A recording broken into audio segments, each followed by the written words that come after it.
Saudara-saudara terkasih, salah satu hal yang paling mudah dilakukan saat seseorang mengalami tindakan kejahatan atau kekerasan orang lain adalah membalasnya. Membalas ini tidak melulu dalam bentuk yang serupa seperti yang dialami. Misalnya, seorang yang mengalami pemukulan, maka ia akan membalas dengan pemukulan. Jika ia memiliki badan yang cukup besar atau memiliki kemampuan bela diri yang baik, maka ia bisa membalas dengan memukul kembali sama kerasnya, bahkan tidak jarang lebih keras. Bagaimana jika badannya lebih kecil, lemah, dan tidak memiliki kemampuan bela diri? Tentunya tidak bisa membalas dengan sepadan. Tetapi ini tidak berarti ia membiarkan saja perlakuan itu. Ia akan membalasnya dengan bentuk yang lain, misalnya dengan menindas lebih kejam orang lain yang lebih rendah, atau melakukan tindakan-tindakan lain yang merusak lingkungan atau sekitarnya. Atau bisa juga mengatakan kata-kata yang kurang pantas. Dengan kata lain, perbuatan seseorang yang menyakitkan haruslah dibalas dengan perbuatan yang setimpal. Itulah baru adil. Demikian hukum yang berlaku. Dalam bahasa kitab suci Perjanjian Lama diungkapkan dengan sederhana, yakni mata ganti mata, gigi ganti gigi. Apakah tindakan ini akan menyelesaikan masalah? Dari pengalaman terbukti bahwa prinsip gigi ganti gigi, mata ganti mata, atau bahasa lainnya prinsip balas dendam tidak pernah menyelesaikan tindakan kekerasan. Kekerasan yang satu akan dibalas dengan kekerasan yang lain, kekerasan yang satu akan menimbulkan kekerasan yang lain. Suatu siklus yang tidak pernah akan berhenti. Yesus memberi prinsip baru bagaimana sikap seseorang apabila mengalami kekerasan atau pengalaman yang tidak menyenangkan karena orang lain. Janganlah kalian melawan orang yang berbuat jahat kepadamu. Sebaliknya, bila orang menampar pipi kananmu, berikanlah pipi kirimu. Demikian kata Yesus. Bagi Yesus, berbuat baik daripada membalas dengan tindakan yang tidak menyenangkan akan membawa dampak kebaikan, baik bagi yang bersangkutan maupun bagi orang lain.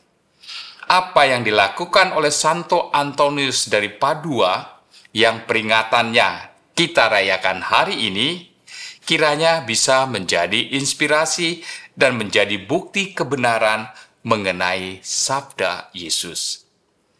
Dikisahkan, saat kondisi fisik Santo Antonius Padua melemah, ketika ia tiba di Asisi, yang saat itu sedang diadakan kapitel atau rapat atau pertemuan anggota religius dari Ordo Fransiskan, orang tidak memandang Santo Antonius dari Padua. Mereka memandang rendah. Antonius tidak mempedulikan hal tersebut. Ia malah menyibukkan diri bekerja di dapur dan memperdalam hidup rohani dengan melakukan mati raga.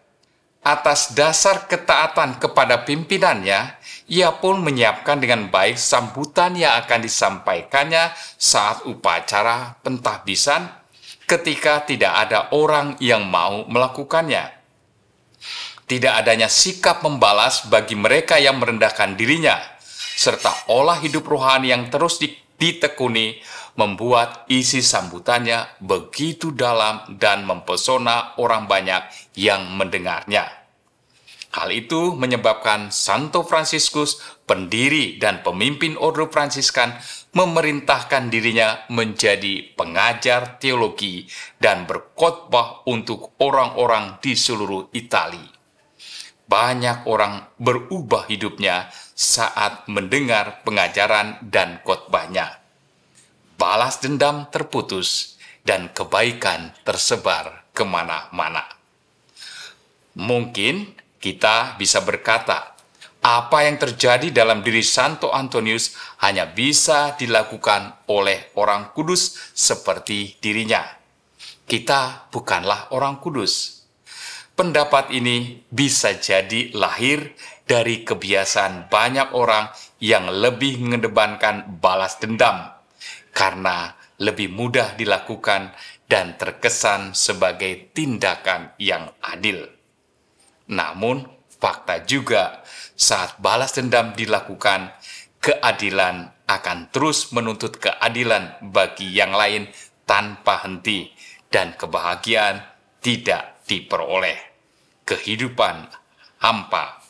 Apakah ini yang kita inginkan? Kata-kata Yesus telah terbukti benar dalam diri Santo Antonius dari Padua. Jika demikian, mengapa kita memilih yang justru membawa ketidaktenangan dalam hidup? Membalas dendam bukan jalan keluar. Berbuat baik, itulah nasihat Yesus. Tuhan memberkati.